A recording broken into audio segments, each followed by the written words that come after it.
power of the sea is awesome. Its large waves have 3 tons of pressure per square foot. A wave 10 feet high and 1 mile wide has more than 300 million pounds of power, a force equal to an atom bomb.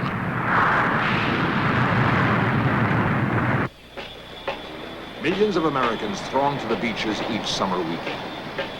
All of us assume we are safe from tidal waves. Our sense of security can suddenly be shattered. This happened in the Kuril Islands north of Japan in 1969, as seen in this extraordinary film of the actual tidal wave.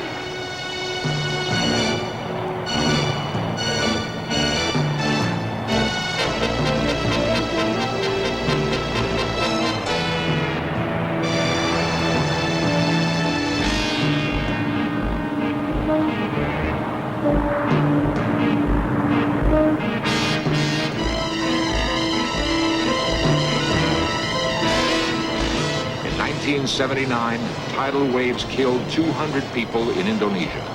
Where will they strike next?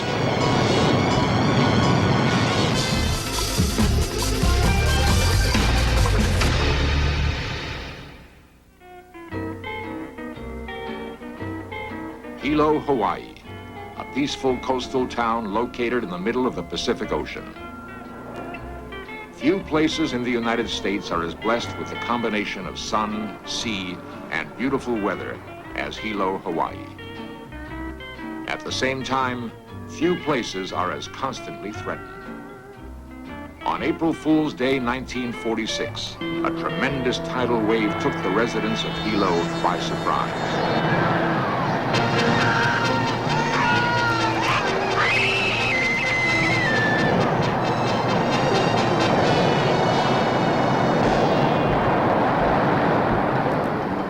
The tidal wave raced up the town's main river, destroying Hilo's only railroad.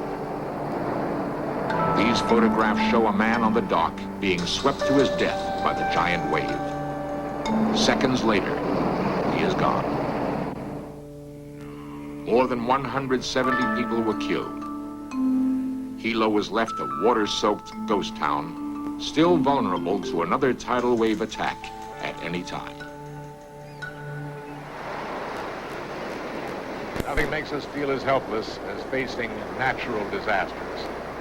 We're frightened by the prospect of feeling an earthquake or being caught in a tornado, a thunderstorm, or a fire. None of them strikes with the suddenness and savagery of the so-called tsunami, the Japanese word for tidal wave. They are born miles below the surface, underneath the seemingly tranquil ocean floor. Strong underwater disturbances, such as a volcanic eruption, may generate a tsunami.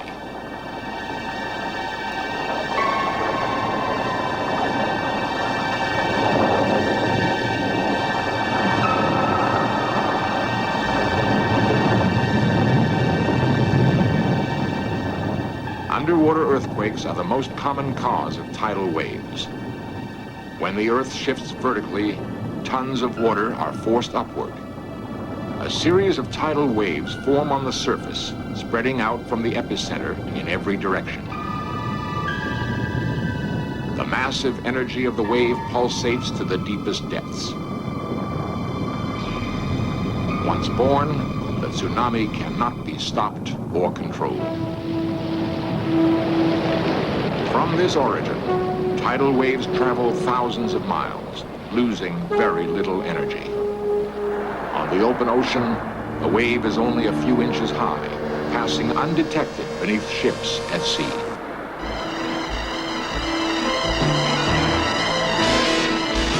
It races across the ocean at speeds in excess of 500 miles per hour, each wave more than 100 miles long.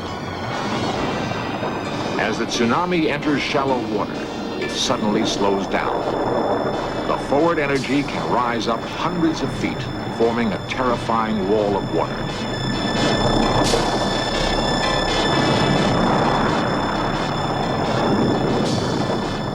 The tsunami that hit the island of Oahu in 1946 shows how a seemingly harmless wave can quickly inundate a shoreline.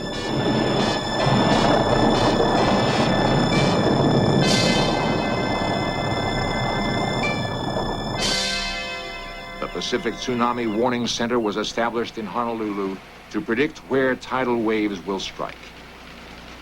Seismographs monitor the Pacific for earthquakes which can generate tsunamis. The Warning Center is in constant touch with tide stations throughout the Pacific. These stations measure changes in the water level, indicating a tidal wave's exact location and direction.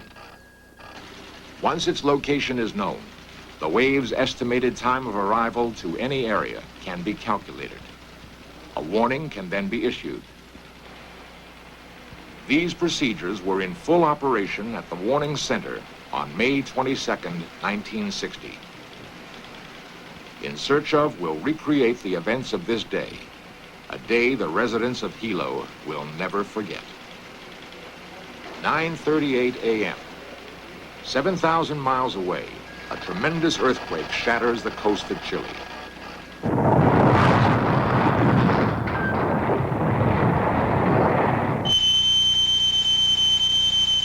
Seismographs at the Warning Center violently react to the earthquake's intensity. Tom, we got a big one here. What do we have there? Well, it looks like oh boy, that's a big P. Looks like we've got a real good quake here. It is now a race against time.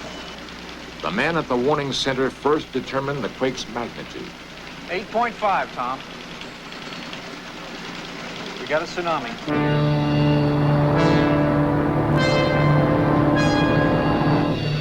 Throughout the morning, the residents of Hilo, Hawaii go about their usual business, as yet unaware of the sequence of events taking place. 10:27 a.m.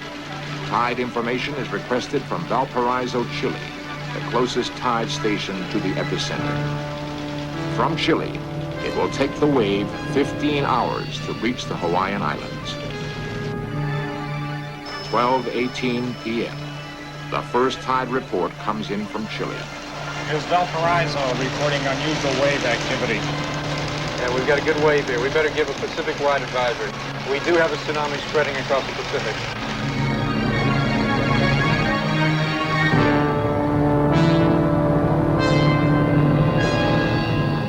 James Look of the Army Corps of Engineers is sent to Hilo to record eyewitness observations.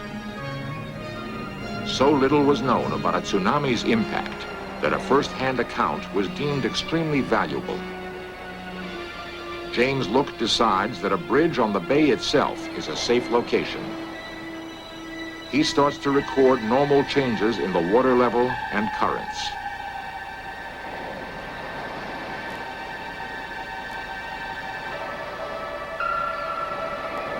at 12:19 p.m. The decision is made to issue a preliminary bulletin to the Hawaiian Civil Defense. This is a seismic sea wave advisory bulletin. A severe earthquake has occurred in Chile. It is possible that damaging sea wave has been generated. We do not know at this time, but tide reports are expected late this afternoon. At 5 o'clock, the wave passes the halfway point to Hilo. It has been 14 years since the last major tsunami. Forgotten is the fact that Hilo's bay acts as a funnel, sucking in a wave, further magnifying its height and destructive force.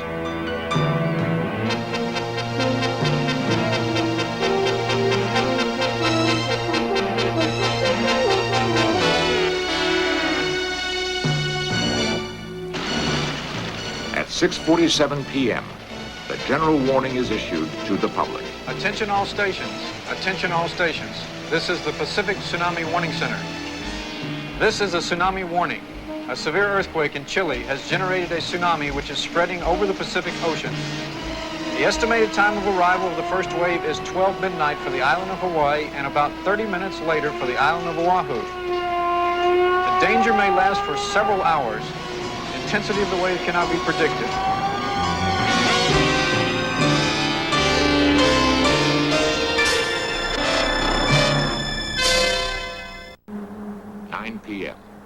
May 22nd, 1960.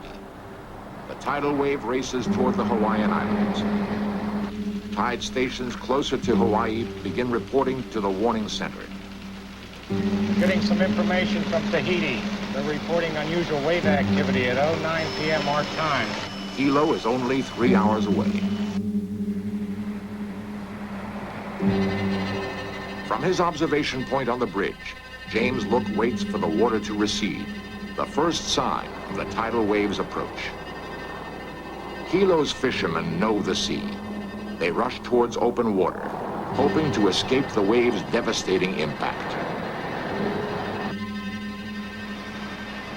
Shortly after midnight, a small wave enters the bay. It has been 15 hours since the earth shook in Chile. The men who have relentlessly tracked the wave are now powerless. 12:40 a.m. A second wave enters Hilo Bay. Ignoring the warnings, curious residents come to the shore. These actual photographs were taken minutes before the giant wave struck.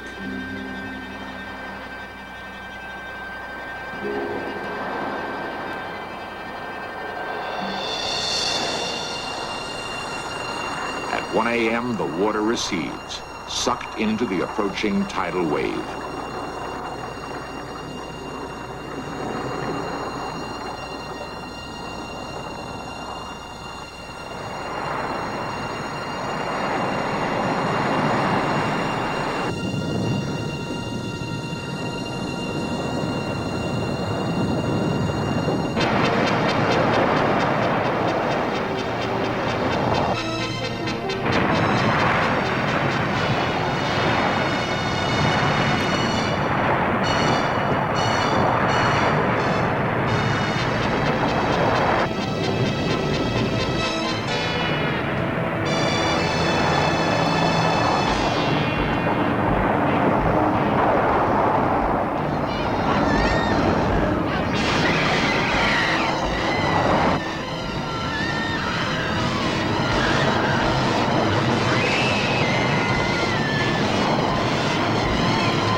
Eight waves attacked Hilo. More than 250 homes and businesses were demolished, another 300 damaged. Loss of property amounted to more than $40 million.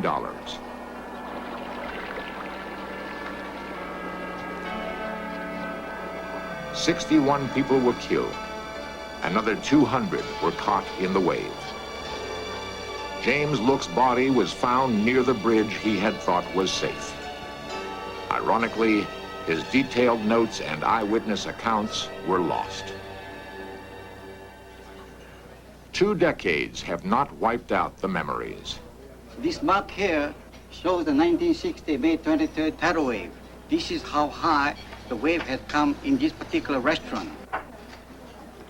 I find that being curious is one of the worst things that can happen to a human being. People should never be curious in the event that there is a tidal wave coming. The wave had hit us, and the dining room set went against the back door, so we couldn't go out anyway. Things happened so fast that I was running away from the wave, and I just couldn't think about anything else but running. Harry Kim of the Hawaii County Civil Defense. The 1960 tsunami was a tragic experience, I think, primarily because the Hawaii County government, the state government, territory, civil defense, to me, I cannot put it in no other words except we botched the job. The warning was poor, the evacuation system was non-existent, the setting up of inundation lines were non-existent. The 1960 wave proved that something had to be done to prevent another disaster. To rebuild the downtown seemed futile. Unless the right answers were found, Hilo would be doomed to more death and destruction. The Look Laboratory, named after James Look, was set up at the University of Hawaii to help solve Hilo's unique problem. Simulated waves are generated in wave tanks. Preventing tidal waves seems unlikely, but scientists such as Professor Franz Gerritsen hope they can improve tsunami predictions. Dr. Gerritsen explains why Hilo is so vulnerable to tsunami attack. The city of Hilo has been hit hard several times from various tsunamis. Hilo is situated on a bay inside of a harbor, and the geometry of the bay and the special location of the bay make it very vulnerable because tsunami waves that arrive in the area are magnified, as you may call it, inside the bay and create large run-ups near the shoreline. Such happened in the 1960 tsunami wave in Hilo, when a breaking tsunami wave entered Hilo Bay and did great damage on the shoreline. The residents of Hilo had had enough. Their solution? Rebuild the devastated downtown away from the shore, away from the wave's destructive force. A 300-acre park now confronts the sea. The open park space acts as a buffer, protecting the 27,000 residents of Hilo. When the next giant wave strikes, hopefully only trees and grass will be destroyed. Since World War II, more Americans have been killed by tidal waves than by earthquakes. Most of the United States is relatively safe from tsunami attack. But the possibility does exist that the violent forces of the earth and the sea may combine, sending a tidal wave speeding toward our populated shores.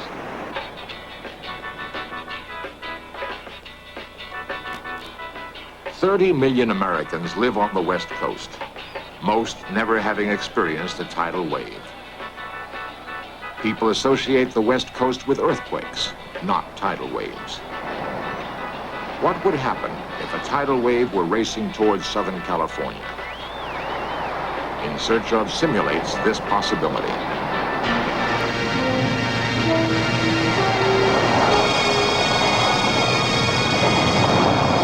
Let's assume an earthquake rocks Japan, generating a tsunami. Commander Ed Bernard of the Pacific Tsunami Warning Center would issue the alert. Tsunami's heading for the West Coast. We better issue a tsunami warning supplement. Okay, Ed. The expected time of arrival of the wave on the West Coast is 4 hours. The Coast Guard in Los Angeles would receive the bulletin. Okay, just got a tsunami warning. The ETA, Southern California, is about 4 hours. You want to take care of the UMIB, I'll take care of the warning message. Handle San Diego and go north. I'll take Santa Barbara, go south with the harbor departments. Right.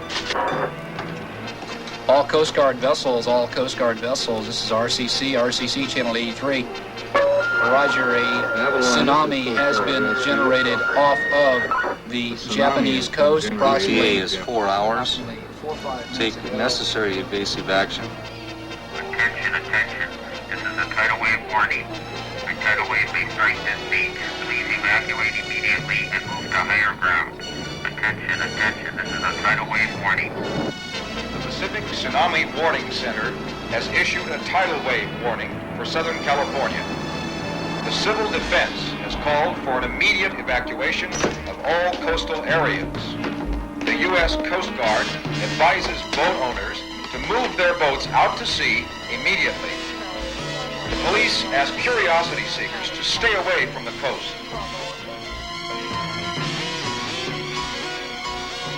Would Los Angeles be prepared?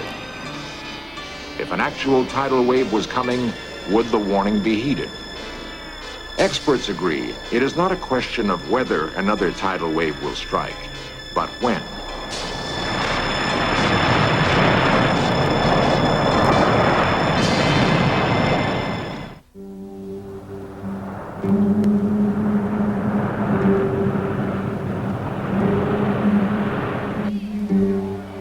scientists fear most is a tsunami caused by a local earthquake.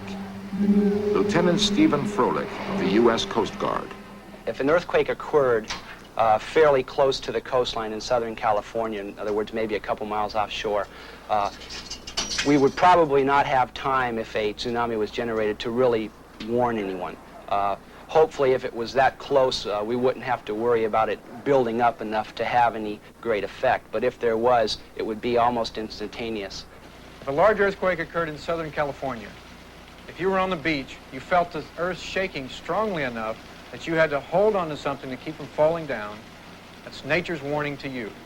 We cannot possibly get a warning to you in 5 minutes, but you can save yourself by getting to higher ground.